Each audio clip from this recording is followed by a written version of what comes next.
না পায়েস না ফিরনি, এক মুঠো গোবিন্দভোগ চাল দিয়ে আজ একটা অপূর্ব স্বাদের ডেজার্টের রেসিপি আপনাদের সাথে শেয়ার করব।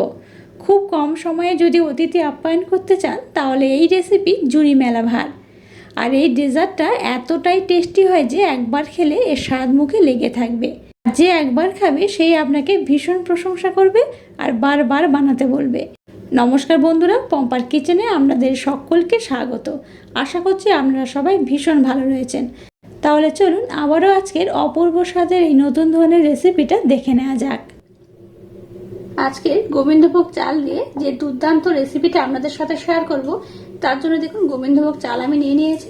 আর চালটাকে দেখুন আমি কিন্তু ভিজিয়ে রেখে দিয়েছি। এই চালটাকে আমি আধ ঘন্টা আগে ভিজিয়ে দিয়েছিলাম। আর এখানে এক মুঠো চাল আমি নিয়েছি, আর সেই এক মুঠো চাল কিন্তু ভিজে দেখুন অনেকটা ফুলে গেছে, অনেকটা নরম হয়ে গেছে। আপনারা কিন্তু চালের পরিমাণটা একটু কম বেশি করে নিতে পারেন। আর এই চালের সাথে দুধের প্রয়োজন, যদি চালের পরিমাণ বেশি নেন তাহলে কিন্তু দুধের পরিমাণটা বেশি নিতে হবে। তো যাই হোক, চালটাকে আমি আধ ঘন্টা আগে ভিজিয়ে রেখে দিয়েছিলাম। এবার আমি নেক্সট স্টেপ আপনাদের সাথে শেয়ার করব। এবার দেখুন গ্যাসটাকে জেলে দিয়ে একটা কড়া বসিয়ে দিয়েছি, আর কড়াটাকে একটু হালকা গরম করে নিয়েছি। এর মধ্যে গরম করে জাল দিয়ে না 1 লিটার দুধ দিয়ে দেব। গ্যাসের ফ্লেমটাকে লো টু হালকা মিডিয়াম দিয়ে দুধটাকে আমি একটু ঘন করে ফুটিয়ে নেব। দুধটাকে আগে থাকতে আমি ঘন করে ফুটিয়ে নিয়েছিলাম, তাও আমি আরেকটু ফুটিয়ে নেব। আজকে যে রেসিপিটা বানাবো তার জন্য কিন্তু এখানে আমি চিনি ব্যবহার করব না, মিছরি ব্যবহার করব। তার জন্য দেখুন এখানে আমি মিছরি নিয়ে নিয়েছি। এই মিছরিটাকে প্রথমে একটু ভালোভাবে ব্লেন্ড করে নেব। আবারও দেখুন মিক্সির জারটাকে নিয়ে নিয়েছি, আর যে চালটাকে আমি ভিজিয়ে রেখে দিয়েছিলাম সেই চালটা নিয়ে নিলাম। এখানে আমি যতটা চাল নিয়েছি তার ঠিক 3 ভাগের 1 ভাগ এখানে আমি দিয়ে দেব। অল্প করে দিয়ে দিলাম, আর এটা কিন্তু এরকম গোটা থাকবে। এবার এখানে সামান্য একটু আমি দুধ অ্যাড করব। এবার এই চালটাকে আমি একটু ভালোভাবে ব্লেন্ড করে নেব। চালটাকে দেখুন আমি কিন্তু খুব ভালোভাবে ব্লেন্ড করে নিয়েছি। এদিকে দেখুন দুধটাকে আমি একটু ঘন করে ফুটিয়ে নিয়েছি। এবার যে চালটা গোটা রয়েছে, যেটাকে আমি আধা ঘন্টা আগে ভিজিয়ে দিয়েছিলাম, সেটাই দুধের মধ্যে দিয়ে দেব। চালটাকে দুধের মধ্যে দিয়ে দিয়েছি। এবার আমি চালটাকে একটু ভালোভাবে সিদ্ধ করে নেব। যেমন পায়েস বানাই ঠিক সেইভাবে কিন্তু একটু সিদ্ধ করে নিতে হবে। তো এখানে কিন্তু বেশ অনেক উপকরণ অ্যাড করার দরকার, সেটা পরে। প্রথমে চালটাকে একটু হালকা আমি সিদ্ধ করে নেব, তারপর এখানে বেশ কয়েকটা উপকরণ অ্যাড করব। গ্যাসের ফ্লেমটাকে লো টু মিডিয়াম দিয়ে দেখুন চালটাকে আমি সিদ্ধ করে নিয়েছি। দেখে বুঝতেই পারছেন অনেকটা কিন্তু বড় বড় হয়ে গেছে, আর ফুলে গেছে, আর অনেকটাই সিদ্ধ হয়ে গেছে। একদম সিদ্ধ করা কিন্তু এখন যাবে না, এখন একটু আধো আধো সিদ্ধ হবে। এই পর্যায়ে বেশ কয়েকটা উপকরণ অ্যাড করব। এই পর্যায়ে 2টো এলাচের মুখ চিরে আমি দিয়ে দিলাম। আর যে অল্প একটু চালটাকে আমি ব্লেন্ড করেছিলাম সেটা এখানে এবার দিয়ে দেব। আবারও এটাকে আমি একটু নাড়াচাড়া করে নেব। এই পর্যায়ে কিছুটা কাজু বাদাম দিয়ে দেব কিছুটা কিশমিশ। এটাকে আবারও আমি 2 মিনিটের জন্য একটু নাড়াচাড়া করে নেব। এবার এখানে মিষ্টির জন্য দিয়ে দেবো মিছরি। ব্লেন্ড করে নিয়েছিলাম যে মিছরিটাকে এখানে 2 চামচ দিয়ে দেবো, খুব বেশি নয়, 2 চামচ দিলেই হবে। আর এই রেসিপিটা কালারটা যাতে খুব সুন্দর হয় তার জন্য এখানে 4টে বাতাসা দিয়ে দেব। একটু মিষ্টির জন্য একটু বাতাসা আর মিছরি একসাথে দিলে কিন্তু বেশ ভালো হয়। আর এটা যেহেতু গুড়ের বাতাসা, তাই এই যে রেসিপিটা বানাচ্ছি এর কালারটা কিন্তু একটু চেঞ্জ হয়ে যাবে, খুব সুন্দর দেখতে লাগবে। খেতে তো অসাধারণ হয়, দেখতে লাগে অপূর্ব।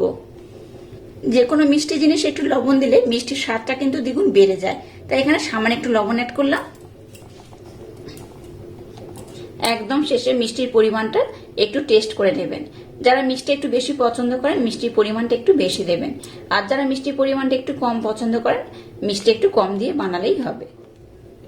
গ্যাসের ফ্লেমটাকে লো রেখে এটাকে আমি আর একটু নাড়াচাড়া করে ফুটিয়ে নেব। চালটাকে দেখুন এবার কিন্তু একটু ভালোভাবে সিদ্ধ করে নিয়েছি, দেখে বুঝতেই পারছেন চালটা খুব ভালোভাবে সিদ্ধ হয়ে গেছে।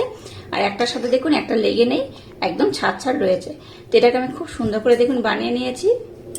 আজকের একদম ইউনিক পদ্ধতিতে যে মিষ্টি বলুন বা ডেজার্টের রেসিপিটা আপনাদের সাথে শেয়ার করছি, আশা করছি আপনাদের ভীষণ ভালো লাগবে। তো যাই হোক, মিষ্টনটাকে কিন্তু আমি দেখুন একদম রেডি করে নিয়েছি। এবার আমি গ্যাসটাকে বন্ধ করে দেব আর মিষ্টনটাকে একটু ঠান্ডা করে নেব, তারপর আমি নেক্সট স্টেপ আপনাদের সাথে শেয়ার করব। পায়েসের এই ডেজার্টগুলোকে সার্ভ করার জন্য এবার দেখুন বেশ কয়েকটা এরকম আমি প্লাস্টিকের বাটি নিয়ে নিয়েছি। আপনারা অন্যান্য পাত্রেও কিন্তু সার্ভ করতে পারেন। এবার দেখুন ঠান্ডা ঠান্ডা পায়েসটাকে আমি এই পাত্রের মধ্যে সার্ভ করে নেব। আপনারা চাইলে অন্য কোনো পাত্র এটাকে সার্ভ করতে পারেন। বাড়িতে একই সাথে যদি অনেক অতিথি এসে যায় তাহলে এইভাবে কিন্তু চটজলদি এই রেসিপিটা বানিয়ে নিতে পারেন। এটা যেমন ঠিক পায়েসও নয় আর ঠিক মিষ্টিও নয়, একরকম ডেজার্টও বলতে পারেন। এটা দেখতে যেমন সুন্দর হয় খেতে কিন্তু তেমনই অপূর্ব অসাধারণ। প্রত্যেকটা বাটির মধ্যে আমি ভরে ভরে দিয়ে দেব। এবার দেখুন বাড়িতে আমি কিছুটা নিকুচি মিষ্টি বা বেবি সুইট বানিয়ে নিয়েছিলাম, এই বেবি সুইট একটা করে আমি এর মধ্যে দিয়ে দেব। দিলে কি হবে, দেখতে খুব সুন্দর লাগবে।